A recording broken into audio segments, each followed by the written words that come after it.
Hi, Wesley with Expandacraft here with yet another installation on a kayak with one-sided outrigger, an Expandacraft 12-foot 9-inch outrigger on a kayak, which is going to have a small motor like a 2.5. First things first, I have to cut this off. We've measured, and the client, because came here, and you can if you do your own installation, you can do exactly the width you wanted. But this client wanted this configuration. I'll go over that a little bit more. Now, the one thing you'll see about this kayak is there's no square, flat places. So the flanges are somewhat off center. I really had to get creative for this one. And normally I would buzz this off with a grinder wheel, a cut wheel, except that my cut wheel broke, and client said that he would take care of that later, so it will be flush here. But you'll notice that we did still get the keeper pins, which is nothing more than spin on, spin off wing nuts. So all you have to do to take this boat apart in just a couple of minutes is spin off 4 wing nuts here, and then we'll discuss what's going on over here. That will remove this entire thing. Now, usually we use the straps to hold these down with bunks that keep it from going this way and that. However, this client chose to go with bolts with wing nuts. So we put a bolt straight through the cross tube with a wing nut on here, so that all you need to do to take the whole thing off is swing off the wing nuts. Now remember, if you're using a gas motor, you want to put plumber's tape on the bolts when you put the wing nuts on to keep them from vibrating off.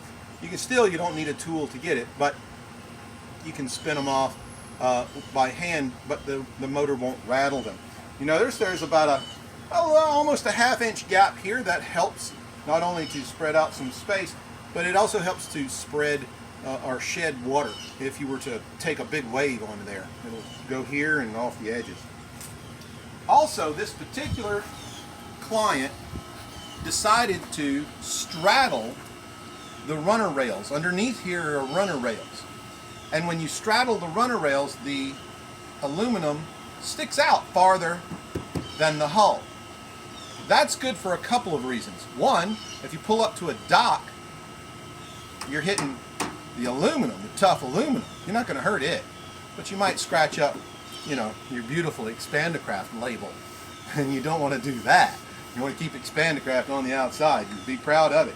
So anyway, the whole thing, 12 feet 9 inches long. This is 11.5 inches by 6 feet, and this is the motor mount. But if you'll notice, there's something missing here. What's missing is because I don't know what your motor requires. Some motors require a negative camber of 5 to 12 degrees. Some motors are straight up, like trolling motors, and some even require a positive camber. Since I can't tell, I just leave this empty spot and supply you with some angles, so that when you get a piece of plywood, not solid wood has grain, and grain can snap. Plywood will delaminate over a long period of time. If you get the treated stuff, it's probably never going to have an issue. But use plywood, not solid wood there. Don't use plastic or aluminum, because what happens is it gets slippery, and when you try to torque down the motor, it's still going to, the torque of the motor is going to walk that engine sideways. So you want wood. You want the wood so that it mushes into the wood, and it gets a good grip there. This particular installation is on a Brooklyn kayak company. It's about a 16-footer fishing boat. We're going to take these wheels and we're going to bolt the wheels assembly to the cross tube, so that we have a place to put those, and then that way it'll work for the whole boat. But if you notice, I had to do a lot of little trimming of the different flanges.